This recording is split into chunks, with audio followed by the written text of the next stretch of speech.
The Miscellaneous tab. Please take note that this tab does have various forms that need to be completed by you. It does start off with this new hire packet. Please go ahead and fill out this first page here. And it does continue to a second page with a couple more emergency contacts. Please note that here, if you do have any additional information that you feel is important for us to know about you, this is where you'd want to list it, such as any allergies or anything like that. The W-4 form. Please fill out this bottom section. On line number 5, I will have you know that the smaller number you put on line 5 equals to be the largest amount of taxes that is taken out of your check. The second page is the personal allowances worksheet. You are not required to fill this out, but you certainly can use this worksheet to find out what number you should be placing on line number 5. Please fill out the Employees Wisconsin Withholding form, this top section, and it does receive a signature and a date.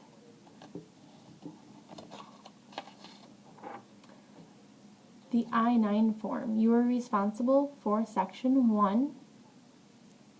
We, the employer, are responsible for the backside of section 2. When you do return your book, please also bring something either from list A or list B and something from list C. Common items that people bring in are perhaps their driver's license and social security card. The W-9 form is a requirement. This would be used when you purchase items using your own funds and would like reimbursement from the school.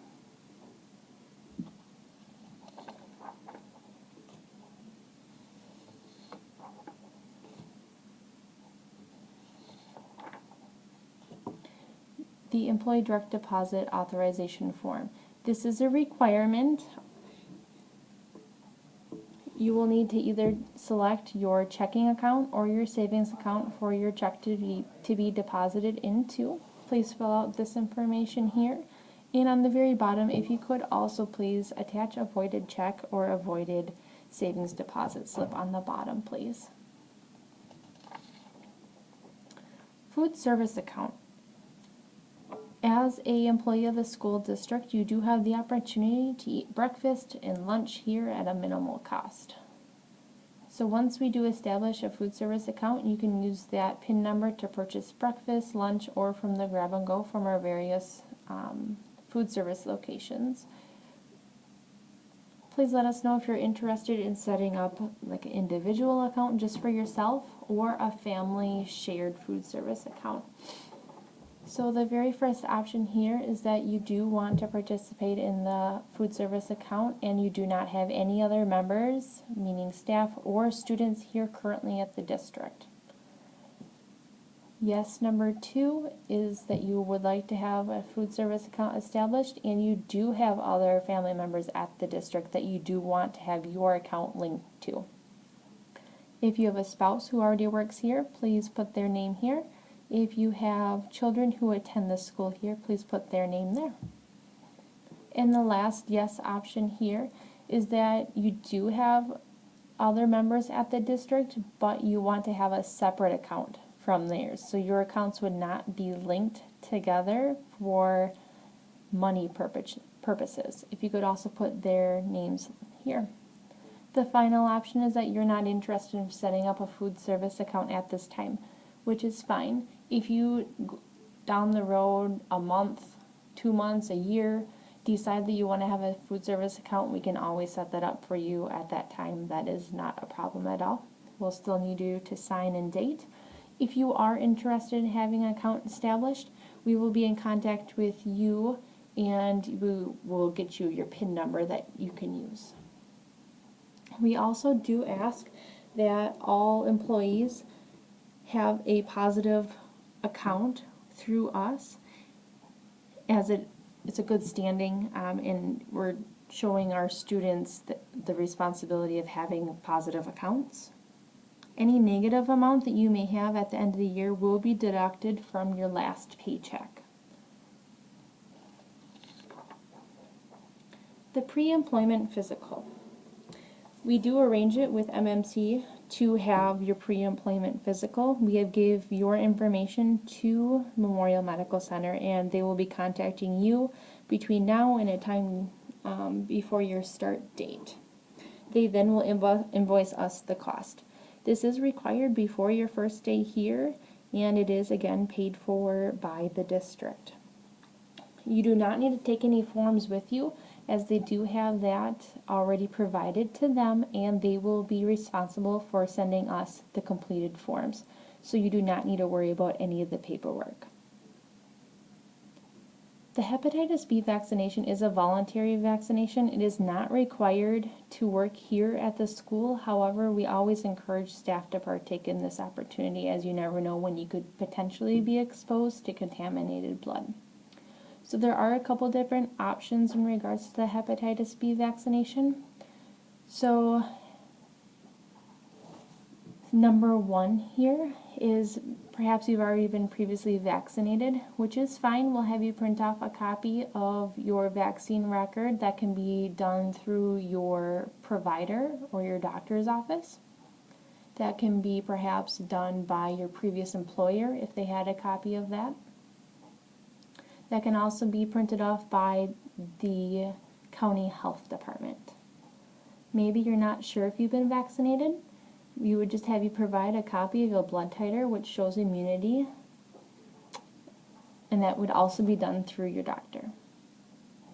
Maybe you'd like to be vaccinated. We'll have you sign the enclosed consent, and if you could let Memorial Medical Center know when they call you for your pre-employment physical that you would like to start the series. That is done at no charge to you, and we are billed for that. Or maybe you would choose not to be vaccinated, which is fine. We'll have you sign the declination form following this. Again, more information in regards to the hepatitis B vaccination that I just reviewed. This would be the consent form that we would have you fill out. As well as the very bottom, this would be for your doctor or your provider who does your physical to have signed. They may also just print off a copy of your vaccination record, which also would be sufficient. This is the form that you'd fill out if you decline the vaccine for any reason. You would mark and read this section here, as well as specify the reasoning. The first one, perhaps you've already received the vaccination series. This is where I said you would get your vaccination record. You can, or you can put the dates down here. That titer or the antibody testing, if you've done or received that, the date tested. Maybe you've already had the hepatitis B disease, or perhaps the vaccine is contradicted for medical reasons and is advised for you not to receive the vaccine. Please describe why. Sign and date.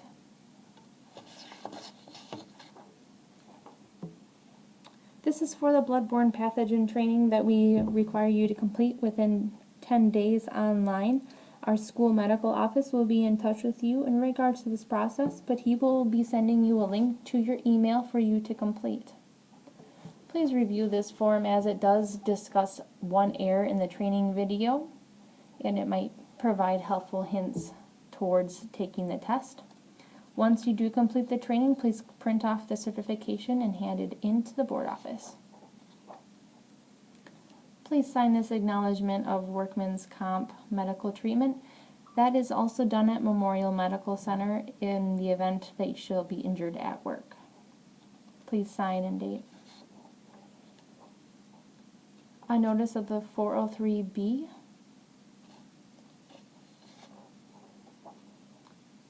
Information regarding the new health insurance marketplace coverage options.